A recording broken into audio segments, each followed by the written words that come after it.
আসবে তো বেলা 12-1টার মধ্যে চলে এসো। কাল জুম্মা তো, আর জুম্মা তো কি হয়েছে, একটা সময় জুম্মা শেষ হবে, 1:30 আর 1:30টায় তুমি এসো। আমি যাকে ইনভাইট করি তাকে আমি খারাপ বাসিনি।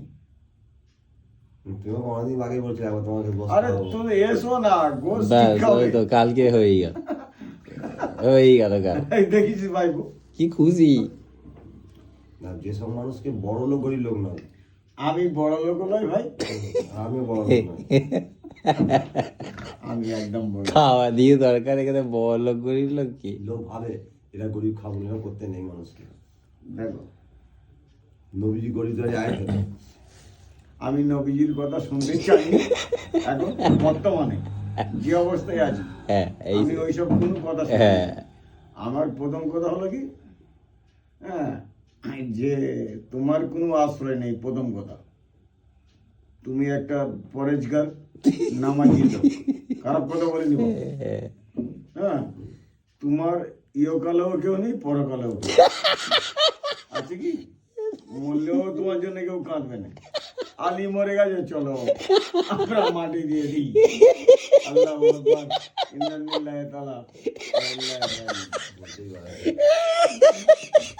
যাই হোক, বললাম তো ওই রকমই ব্যাপার, বুঝতে পেরেছো?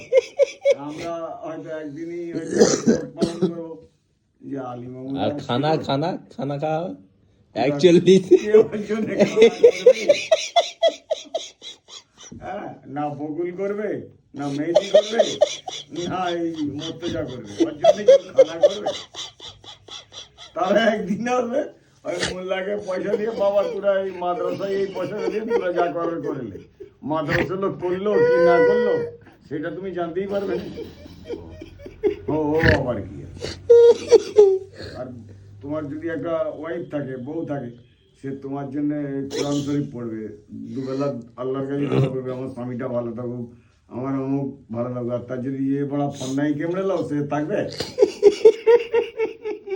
বলো, বিবেকে তোমার কি বলে? আমাকে মারবে, মারবে আমাকে,